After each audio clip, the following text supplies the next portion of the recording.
Bienvenidos al análisis de acciones chilenas, en donde tenemos absolutamente toda la información que tienes que saber en cuanto a noticias, macroeconomía, flujos, valorizaciones, rentabilidades y todo lo que necesitas saber para informarte del mercado de acciones locales.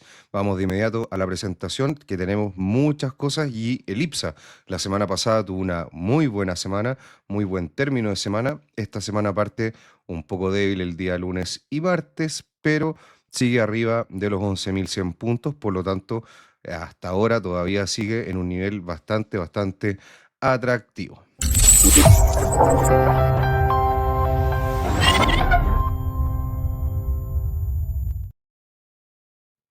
Y como les decía, tercera semana de abril de las acciones chilenas, en donde vamos a empezar de inmediato con las noticias, en donde vamos a ver ahí a Engie, que tiene malas noticias porque la SEC anuncia multa a Engie Energía Chile por 1.2 millones de dólares adicionales a la multa que ya existía, asociado a la responsabilidad del apagón de febrero del 2025. El día 13 de abril, la Superintendencia de Electricidad y Combustibles, SEC, anunció nuevas multas por incumplimientos en sistemas de protección que contribuyeron al apagón del 25 de febrero del 2025. En caso particular de Engie, la investigación determinó que existieron deficiencias en la configuración de protecciones en instalaciones fotovoltaicas, aplicándose una multa de 15.000 UTMs. El impacto igual es negativo, pero es acotado, tampoco es tan importante, pero es importante saber qué es lo que está pasando con las acciones, sobre todo Engie, que ha venido subiendo bastante y ha capturado las miradas de muchos inversionistas. Parque Arauco también establece su aumento de capital.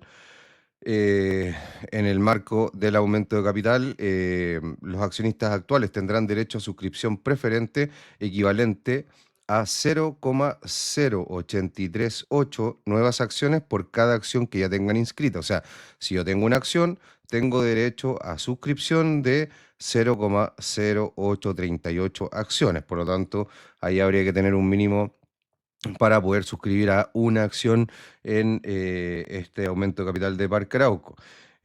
Tras la aprobación del aumento de capital por 285.000 millones de pesos, la Junta Extraordinaria de Accionistas de febrero dice que se van a emitir 84.284.118 acciones de pago de una única serie sin valor nominal, y un 10% se destinará al plan de compensación de ejecutivos, y el remanente se ofrecerá preferentemente a los accionistas actuales, con un derecho a suscribir el número que les dije que sale ahí en la presentación, de nuevas acciones por cada acción inscrita al 27, y acuérdense esta fecha, el 27 de abril del 2026.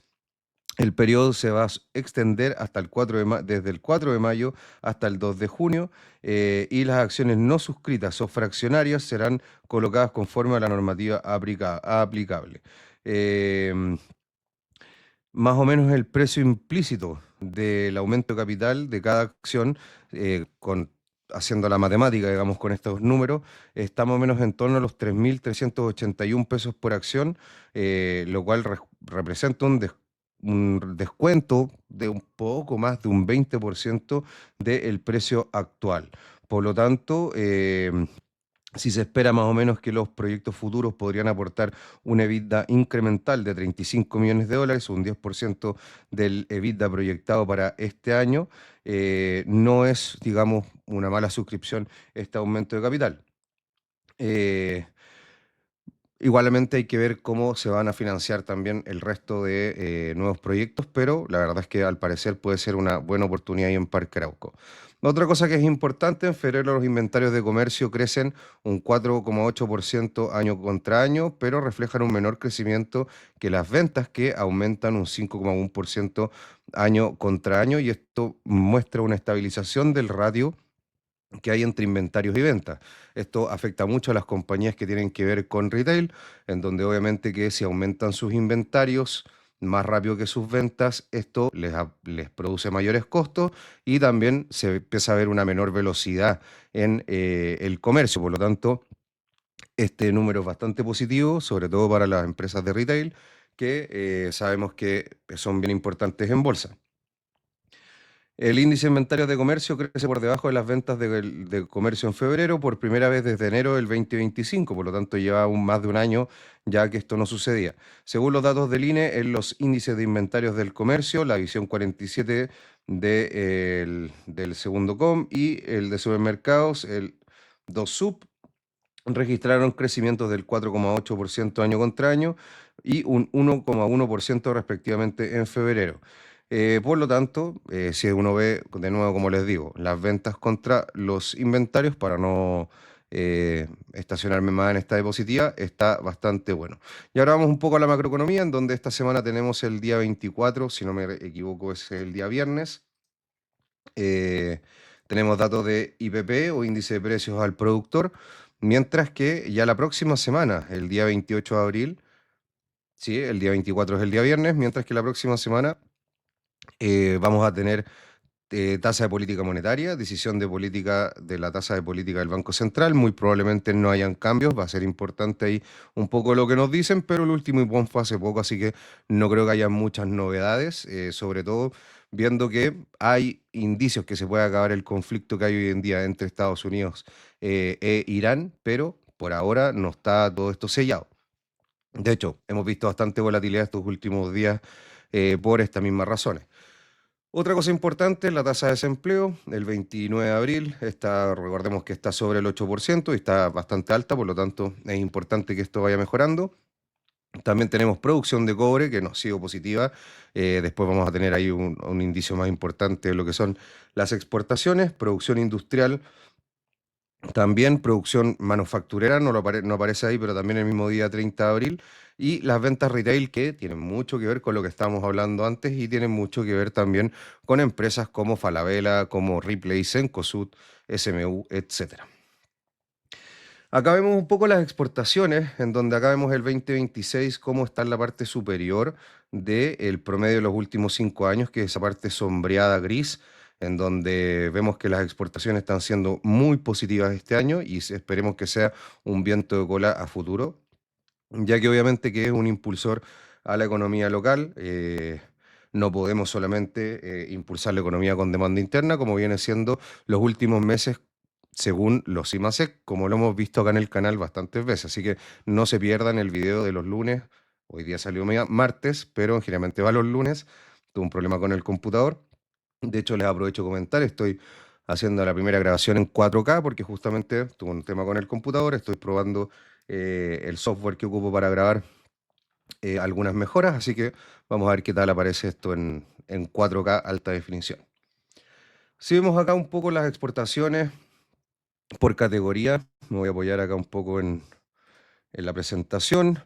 11.381 millones de dólares las exportaciones totales, en donde un 30 y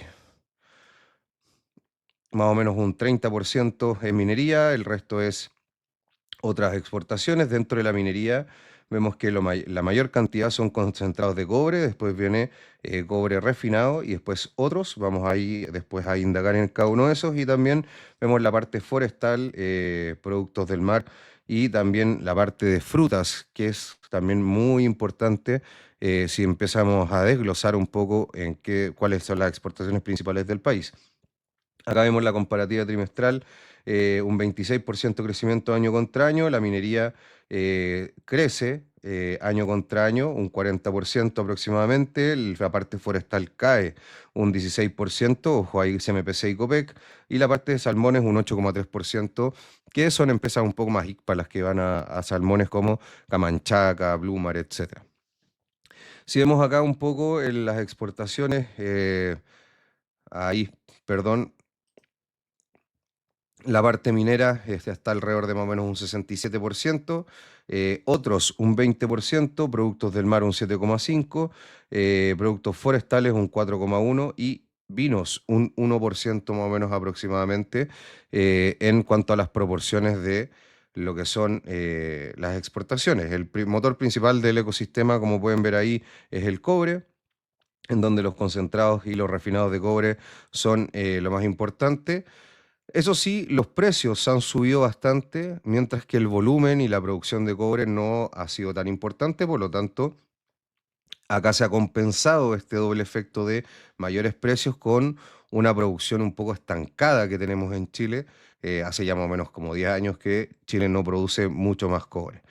Si vemos un poco esto con más detalle, vemos ahí que los concentrados de cobre son un 37,6%, otros un 30,1%, el cobre más, digamos, procesado un 15,6%, salmón y trucha un 5,2% y litio un 4,4%, mientras que la celulosa se mantiene en un 2,3% de las exportaciones. El litio ha sido un gran protagonista este último tiempo, un crecimiento 4,4% del total, ha tenido un crecimiento de 192% año contra año, un crecimiento en volumen de un 32%, 30.500 aproximadamente toneladas, y el precio promedio también ha subido bastante, como hemos visto. Por lo tanto, por ahí puede ir el rally, y de hecho por eso es el rally de SQM, que desde el año pasado, que estaba en torno a los 27, 30 mil pesos la serie B, hoy en día ya tocó los 80 y tantos mil pesos hace unos par de días. Ahora ha venido una nueva corrección y vamos a ver ahí un poco lo que está pasando con el litio, que tiene mucho que ver con eso. Si vemos acá, el valor en concentrados de cobre ha aumentado prácticamente un 37%, mientras que el volumen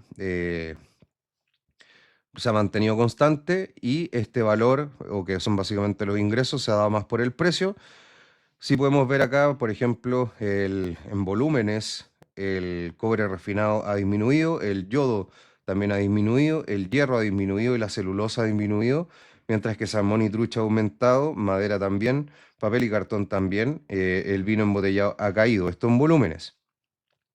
Y en el total, bueno, el que ha sido, el que más ha destacado es el litio, por lo tanto, ha sido uno de los principales, digamos, productos de exportación en este último año. Así que, en general, bastantes números positivos para Chile, lo cual va a ayudar a muchas empresas mineras que tenemos en bolsa, también a otras que no tenemos en bolsa, lamentablemente.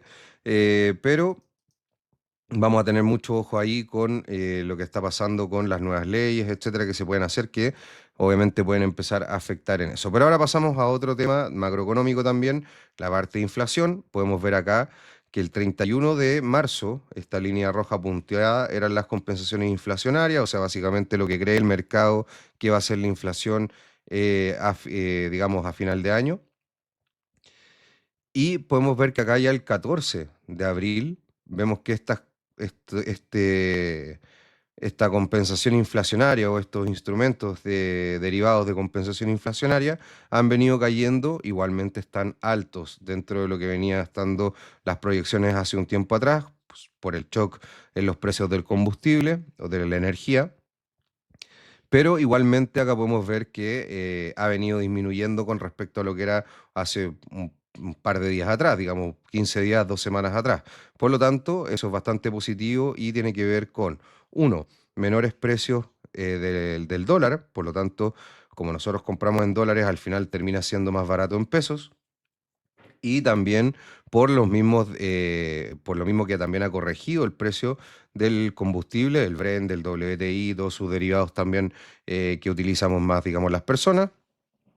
Por lo tanto, tenemos un doble efecto de caída en el combustible, digamos, en la energía, y además el dólar, que obviamente eso nos ayuda al precio final en pesos. Ya saliendo un poco de eso, vemos acá el litio, en donde se ha mantenido, cayó un 0,3% el día de hoy su cotización, pero se ha mantenido en un nivel alto dentro de lo que ha sido este último año 2026, a pesar de la volatilidad y de la zona, digamos, que ahí está un poco como acumulando, pero no ha tenido grandes caídas. De hecho, está en la zona alta, y tiene que pasar ahí los 180.000.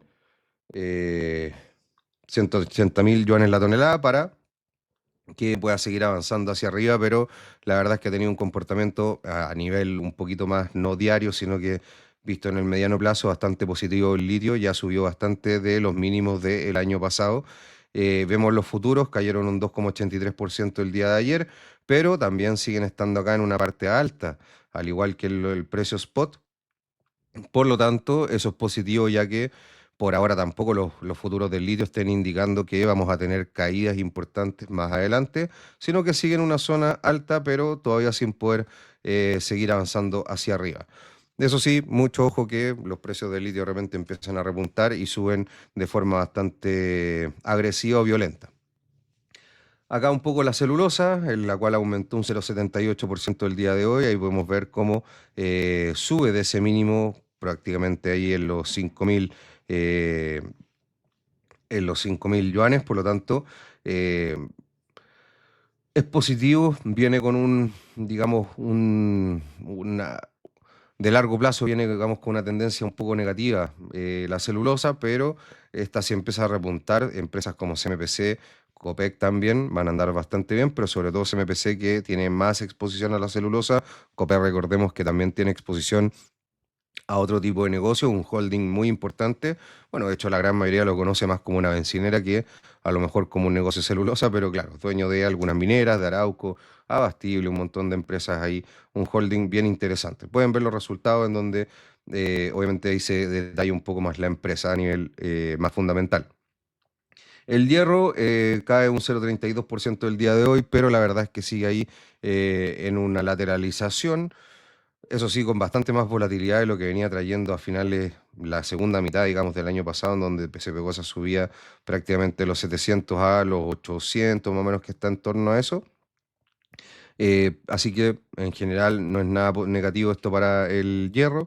Y yo creo que CAP sobre todo tiene más upside obviamente que el hierro tiene que seguir haciéndolo bien y ganar dinero ahí, pero tiene upside bastante por el tema de Aclara Resources y las tierras raras que hoy en día están siendo muy importantes. Acá en la parte de contenedores vamos a empezar a poner este índice de contenedores porque hay precios distintos según la zona, la ruta, etcétera. Por lo tanto, creemos que esto es algo más estandarizado, pero igual sigue en un nivel alto, digamos, de lo que venía siendo el final del año pasado y este año, justamente por la disrupción que hay hoy en día en el tránsito del estrecho de Hormuz. Así que hay que esperar ahí que ver qué es lo que pasa. Están noticias del día de hoy.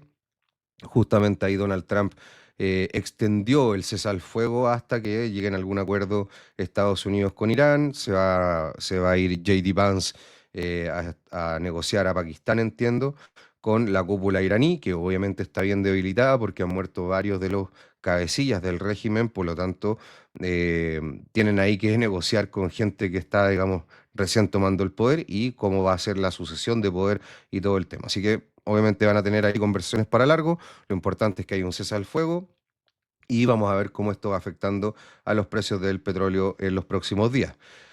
Esto, digamos, fue en la tarde, prácticamente al cierre o algo después del cierre del mercado. Acá vemos el cobre, el cual sigue más o menos en torno a $6 la libra, un número bastante alto. Esto es muy positivo para Chile, para su balanza comercial, pero insisto, la producción de cobre hoy en día no es la mejor y eso hay que mejorarlo. Si vemos los mercados emergentes, porque obviamente nosotros estamos dentro de los mercados emergentes con un peso obviamente mucho menor, porque cuando uno ve los mercados emergentes prácticamente es Asia, ¿ya? Aunque algo hay de América Latina y dentro de esa América Latina lo que más pesa es Brasil, algo también México ahí también está metido en la parte de emergentes más de este continente. Y Chile es bastante pequeñito, por lo tanto, dentro de esto es poco lo que nos pega, pero obviamente que si los mercados emergentes andan bien con un viento de cola positivo, como ha sido este último tiempo, es positivo también para Chile. Y esto se puede ver acá en este gráfico, donde si uno une los máximos anteriores, hay una leve inclinación o una pendiente en esa línea que pueden ver ahí roja.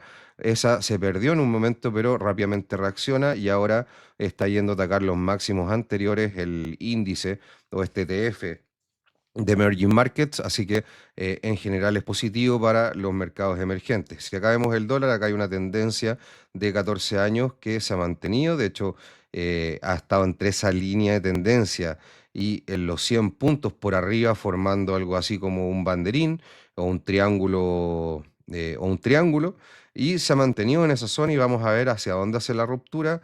Yo creo que muy probablemente hacia abajo. El dólar se ha mantenido alto porque ha sido refugio de valor con todo este conflicto geopolítico, pero en general desde el año pasado viene con una tendencia bajista bien importante. Este es el DXY, el dólar a nivel internacional, que básicamente es el dólar contra las 6 economías más importantes del mundo, sacando a China, que son la zona euro, Japón, Reino Unido, Canadá, Suecia y Suiza.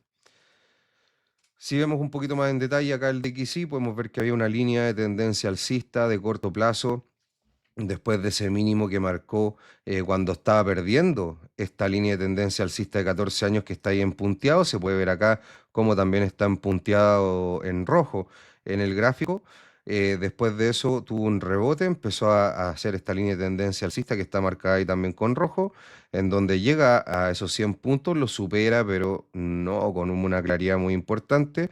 Y ya cuando se empezaron a producir los acercamientos entre Estados Unidos e Irán, se pierde esta línea de tendencia alcista y, como pueden ver, está hoy en día rebotando justamente porque hoy día se cumplía el cese digamos, el fin de la tregua y no estaban llegando a un acuerdo claro, pero esto se extiende, por lo tanto el dólar estaba nuevamente subiendo como refugio de valor, pero al final a nivel técnico está rebotando en la zona de esta línea de tendencia que yo les mostraba de una tendencia muy importante de 14 años. Por lo tanto, está rebotando entre ahí, media móvil de 200 sesiones, se está comprimiendo cada vez más esto y tiene mucha pinta que va a seguir bajando.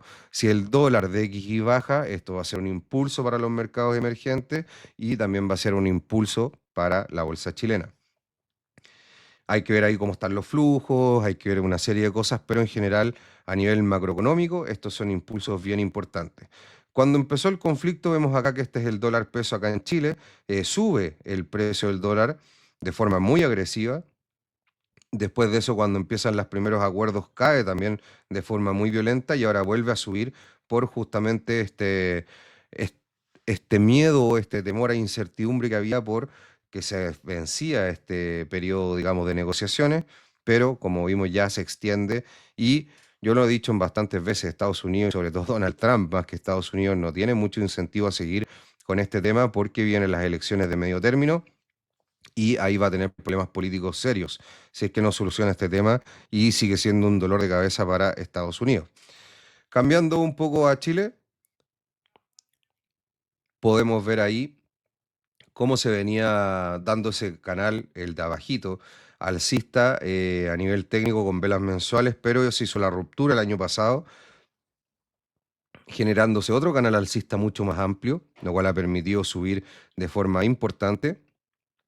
Y hay un rebote ahí justo en el 50% cuando tuvimos las caídas más importantes, esto lo vamos a ver con detalle acá, cuando empezó todo este tema de la guerra, ya venía ajustando de antes, eso sí, el IPSA había subido mucho en enero, obviamente que habían ciertas incertidumbres por los resultados, por qué es lo que iba a pasar con el nuevo gobierno, etcétera, pero empezó todo este tema de la guerra, cae, perdiendo esos 10.000 puntos intradía, no los pierda al cierre y después ahí viene aguantando ese 50% que es esa línea punteada rojita, en donde ahí se ve que se apoya varias veces el índice hasta esta última subida, en donde ahora no pudo romper el máximo anterior, viene cayendo, pero muy influido por lo que le estaba diciendo antes, de que se acababa este periodo de tregua y obviamente que esto hacía tambalear a los mercados de riesgo. Lo mismo también pasó en Estados Unidos, que tuvimos un cierre negativo.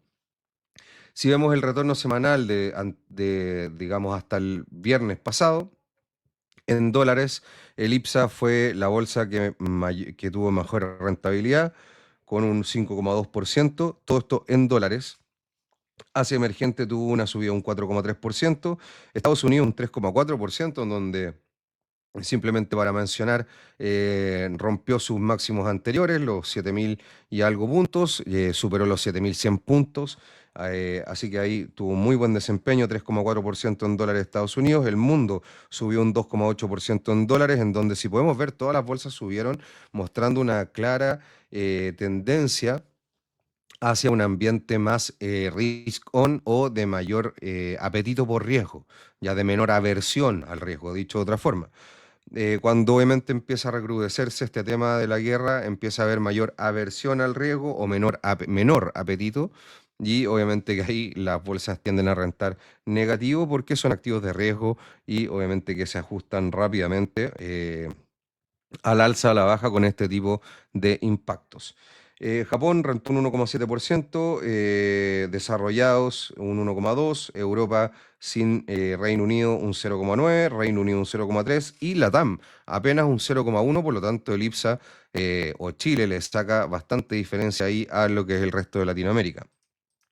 Si vemos cómo han rentado las principales acciones del IPSA en el año, Parque Arauco es el que se lleva todos los aplausos con un 46,67%, Mallplaza prácticamente un 40% de subida, después de eso viene SL con un prácticamente 25,5%, SQMB con un 22,5%, mucho en las últimas semanas y Sencomols con un 11,12% dentro de las que más han subido en el año. Dentro de las que han subido bien, pero no tanto, se me estaba olvidando, perdón, ILC con un 18,4%, Salfa Corp 15,5%, después de eso vienen los grandes bancos, donde Banco Santander ha rentado prácticamente un 7%, el BCI prácticamente un 4%, el Chile un 2%. Itaú prácticamente ha estado plano, pero recordemos que Itaú justamente entregó dividendos, también lo hizo antes Banco de Chile, para ser justo, y también Banco BCI, pero justo ahora le está tocando esta semana a Banco Itaú, por lo tanto sabemos que hay un par de días ahí de ajuste por la entrega de estos dividendos. Eh, Vapores ha rentado también en torno a un 10%, Andina B en torno a un 8%, mientras que las que han andado más negativas han sido Cencosud, que ha rentado un menos 16%, Entel, que ha rentado un menos 25%, CAP ha rentado un menos 7%, por lo tanto no han andado muy bien. Y después ya Falabella ha rentado un menos 9 prácticamente y SMU un menos 7,5. Por lo tanto, el retail, si podemos ver acá, en esa zona donde está Falabella Cencosud viene en rojo, commodities que se come ve bastante bien, CMPC no se ve mucho, y los bancos en general con los malls bastante positivos, unos más, otros menos, pero han andado bastante bien.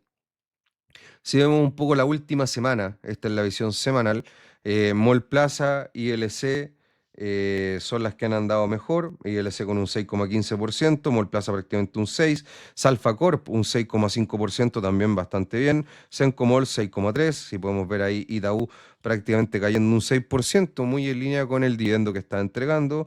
El Banco Santander esta última semana no ha andado muy bien con un menos 5, había subido bastante, era el más caro, había superado en cuanto a revalorizaciones, ratios, por ejemplo, de precio, valor libro, que es bastante común en bancos, había superado al Banco de Chile, pero también lo había superado en ROE, se está justificando en cierta forma.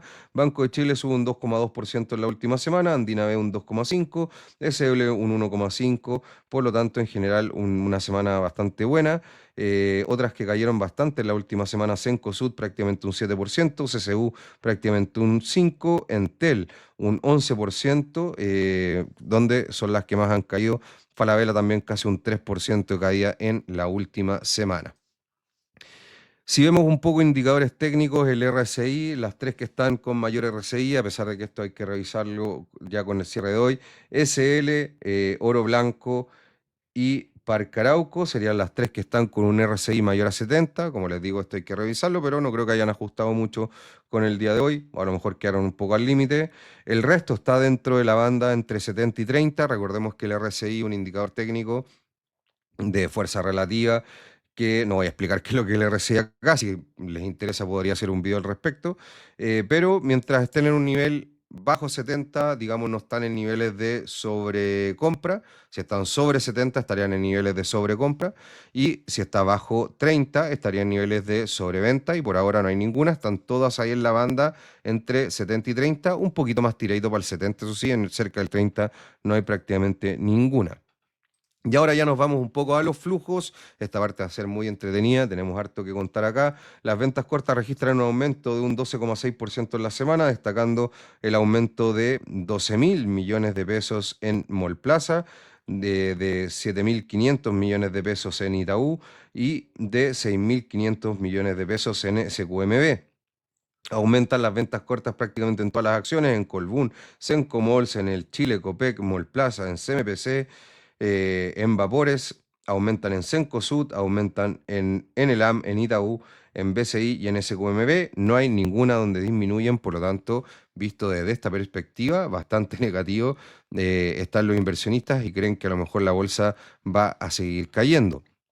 Si vemos las simultáneas, estas también registran una disminución de un 8,5% en la semana, destacando la disminución en el Chile, en Falabella, en el Chile con 10.000 millones, Falabella con 4.000 millones y IAM o Inversiones Aguas Metropolitana, la matriz de Aguas Andinas, con una caída de sus simultáneas de 3.800 millones prácticamente, disminuyen las simultáneas en Itaú, aumentan en SQMB y en BCI, disminuyen en el Chile, disminuyen en IAM, disminuyen en Quiñenco, disminuyen en Falabella, disminuyen en Banco de Chile y aumentan en Aguas Andinas. Por lo tanto, aumentan las ventas cortas, que son operaciones que se benefician cuando los precios caen.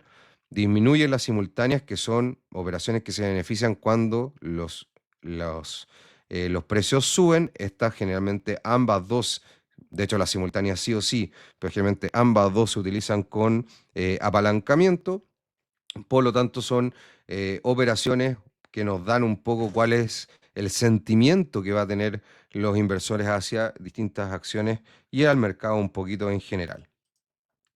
Si vemos insider trading, un poco cuál han sido lo que compran los insiders, o los que están adentro de las empresas, que tienen obviamente una información mucho mayor a un inversionista común y corriente tradicional y hasta también un institucional.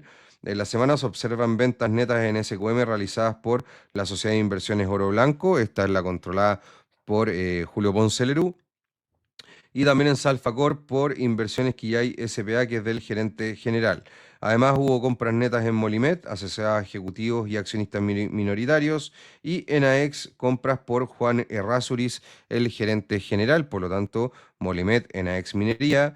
En Salfa hay algunas ventas y también en SQM, pero tuvo mucho que ver con el ámbito minero. Recordar que Salfa y SQM han subido bastante, no quiere decir que estas empresas estén mal, muchas veces a lo mejor están tomando cierta ganancia de las acciones. Ahí, bueno, Julio Ponce tiene un par de operaciones ahí bien interesantes a analizar.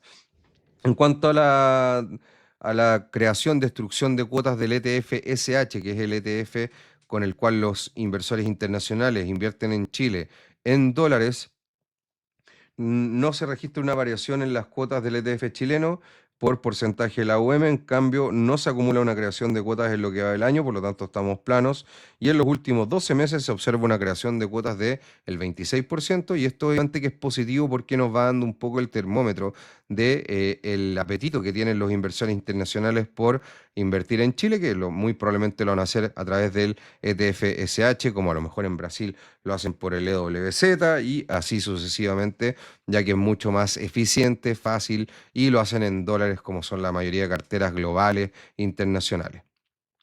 Hagamos un poco a lo que son los flujos institucionales chilenos, que son las AFP y los fondos mutuos. Son los dos grandes que tenemos acá en Chile, los dos grandes, digamos, inversores institucionales.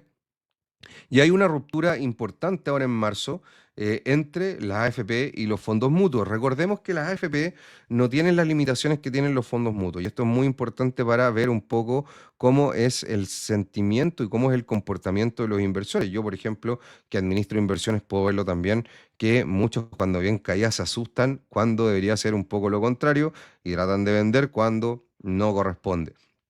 Si la achuntaron al top y vendieron y compraron más abajo, perfecto, muy bien hecho, pero en general eso es muy complejo de hacer y no es algo, digamos, para el común y corriente de las personas. Sí, a lo mejor por un trader profesional, experimentado, etcétera.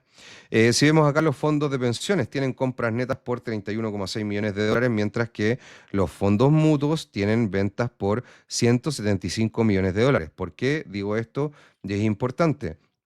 Porque los fondos mutuos, las personas generalmente tienen el acceso a comprar y vender según, digamos, lo que ellos quieran o lo que les proponga algún asesor, etcétera. Mientras que los fondos de pensiones, uno pasa el dinero a las FP y estas no tienen este problema de que les pueden hacer rescates. Por lo tanto, tienen inversiones mucho más de largo plazo y no tienen el problema que les vayan a sacar el dinero por temas de temor en el inversionista.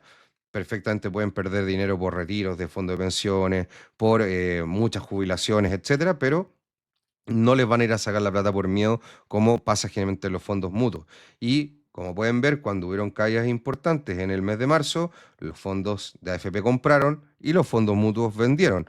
los fondos de pensiones están manejados por profesionales que van a largo plazo, los fondos mutuos están también manejados por profesionales, pero está el sesgo de la persona. De hecho, Peter Lynch tuvo una rentabilidad más o menos del 29, casi 30% durante más de 20 años en su fondo Magellan Fund y dicen que más o menos un 10%, algunos dicen un poquito menos, un 7%, fue el promedio de rentabilidad que tuvieron los inversionistas justamente por este market timing, que no lo pueden hacer muy bien porque es muy complejo y hasta los profesionales muchas veces se equivocan. Para los fondos de pensiones, octavo mes consecutivo de compras en renta variable local, posición estructuralmente compradora en 11 de los últimos 12 meses, por lo tanto, acá claramente vemos que en el largo plazo la AFP se siguen cargando con acciones chilenas, mientras que los fondos mutuos tuvieron una reversión abrupta tras haber sido compradores netos por 158 millones de dólares en febrero. Fuerte toma de utilidades o reposicionamiento, muy influido por el comportamiento del retail. Así que el choque importante acá entre fondos de pensiones y fondos mutuos. Si vemos los fondos de pensiones, un poco el detalle, vemos que las mayores inversiones netas estuvieron en LATAM, en donde han tenido una inversión muy importante. em, en lo que va del año, 236 millones de dólares, un 78,5% ahí de posicionamiento y en los últimos 12 meses han tenido compras por 1.680 millones de dólares, por lo tanto, muy importante. En segundo puesto está en mayor inversión en el mes de marzo, ha tenido 36,4 en el AM. La verdad es que no es una acción que encuentre que sea tan atractiva, pero sí está muy descontada, por lo tanto están comprando bastante en el AM. Si vemos en lo que va del año, no hay compras o digamos flujo neto positivo, sino que negativo, y los últimos 12 meses también, por lo tanto las compras han venido ahora. Potasios tiene compras muy importantes, pero ahí vamos a ver con nitratos que se están prácticamente neteando por la fusión de las cascadas. Banco de Chile también muchas compras este mes, 15,5 millones de dólares, con flujos positivos en el año de 47 millones de dólares y en los últimos 12 meses de 361 millones de dólares. Y después compras positivas para Cencosud, Andina B, SQMB, Enel Chile, Sencochop, Conchitoro, otra muy descontada, Itaú, otra que también está muy atractiva, Banco Santander y Copec, mientras que las mayores desinversiones han sido en Falabella, nitratos, que, insisto, se netea con potasio, lo vamos a ver un poco después. Ingebec, también están saliendo fuerte. Ingebec han salido fuerte en los últimos 12 meses y en el year to date.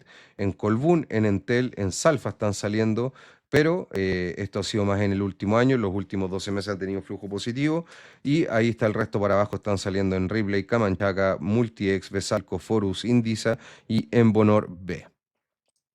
Acá que es importante que la venta de nitratos de 15,8 millones de dólares y la compra de potasio se netean, es una absorción vía intercambio de acciones por la fusión de estas cascadas, por lo tanto no incluyan en la gráfica anterior estas dos acciones en un análisis de preferencias, ya que la venta de nitratos y la compra de potasio responde estrictamente a la reestructuración corporativa de las cascadas, Grupo Pampa, y no un cambio discrecional en la convicción de las AFP, ¿ya? Es muy importante eso. Si vemos los últimos meses, cómo han sido los flujos, han sido positivos desde prácticamente agosto del año 2025, donde tuvo un mes negativo el mes anterior, en julio, pero hasta ahí, febrero del 2025 también flujos positivos. Por lo tanto, en los últimos 12 meses solamente ha tenido uno negativo, en general flujos positivos, perdón, ahí está, flujos positivos, lo que se pueden ver para las compras de las AFP, como les decía, julio del año pasado y también enero del año pasado con flujos negativos, pero en general mucho más flujos positivos en las AFP para la renta variable local que lo que son, perdón, flujos negativos. Si la exposición total de la cartera en renta variable local está en un 10,2%, en un nivel subiendo desde el año 2020-21, antes de eso en un momento llegaron a estar prácticamente en torno al 15-20%, pero ha venido subiendo ese apetito por renta variable local y vamos a ver esto cómo se comporta después con la reforma de pensiones en donde vamos a tener nuevos benchmarks, nuevos fondos, buenos, malos, ahí veremos. Si vemos un poco la composición de las carteras de las AFP, vemos que renta fija local tienen prácticamente un 37%, en acciones locales un 10%, en renta fija internacional un 17% y en acciones internacionales un 35,5%, redondeando un poco los números. Por lo tanto, al final, si vemos entre la parte nacional e internacional, es casi mitad, mitad, un poquito más cargado afuera. Si vemos un poco la evolución de la UM, vemos una convicción en renta variable local importante en las AFP, ha disminuido su patrimonio por otros temas, pero la posición en renta variable local ha aumentado, por lo tanto eso es positivo.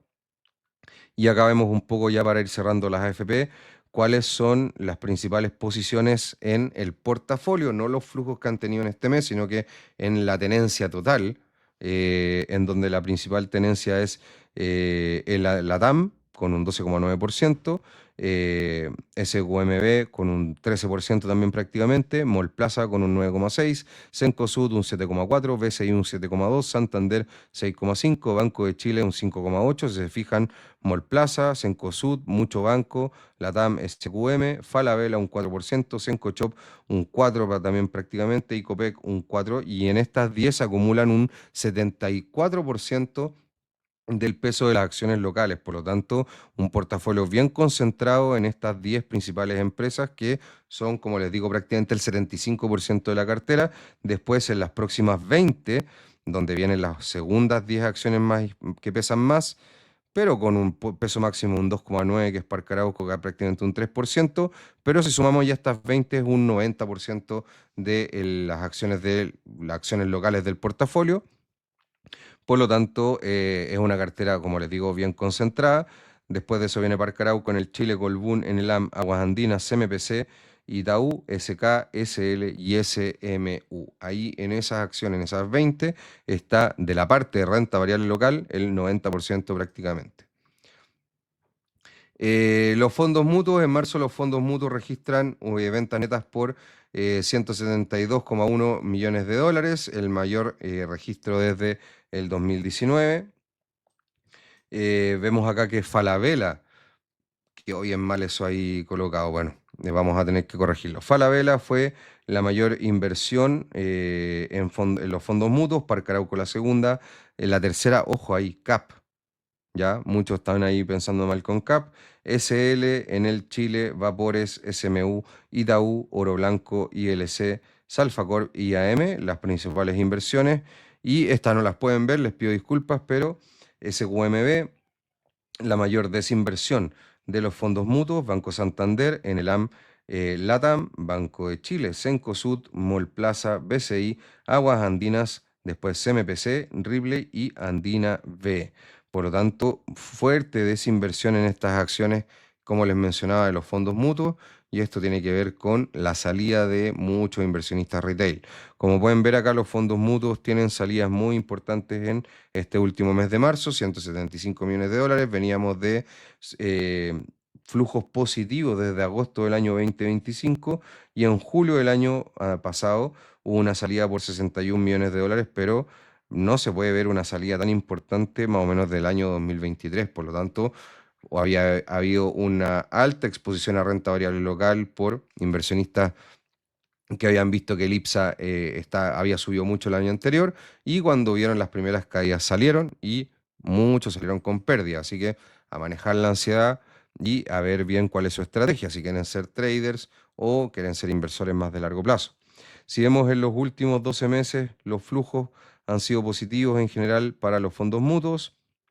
Si vemos el allocation por sectores que tienen los fondos mutuos, el principal está en bancos con un 25,5%, después en retail con prácticamente un 15%, materiales y minería un 10%, transportes un 10%, en holdings, perdón, un 10%, en utilities un 7,5%, en bebidas un 7,5%, real estate 7,3%, y después ya viene un 3,7 en construcción y un 2,5 en celulosa forestal.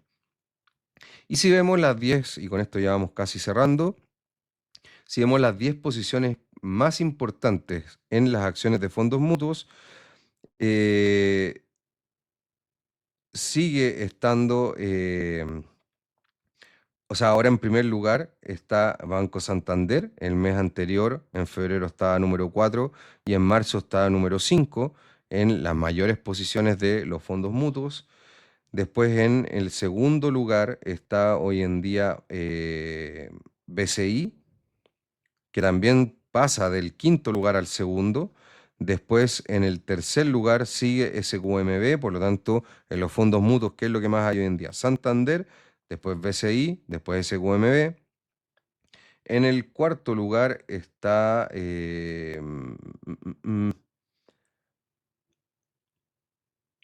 Banco de Chile, después de eso viene el LATAM, después de eso viene Falabella, después de eso viene Andina y Itaú, Parque Arauco y Quiñenco están en ya otros, digamos, posiciones mucho más rezagadas, 19 Quiñenco en 20 Itaú y 22 Parque Arauco. Hay bastante espacio, por lo tanto, para estas acciones en poder subir de posiciones, mientras que la mayor concentración, como les digo, los fondos mutuos está en Banco Santander, en Banco SI, en Banco de Chile, en Falabella y en LATAM y SQMB.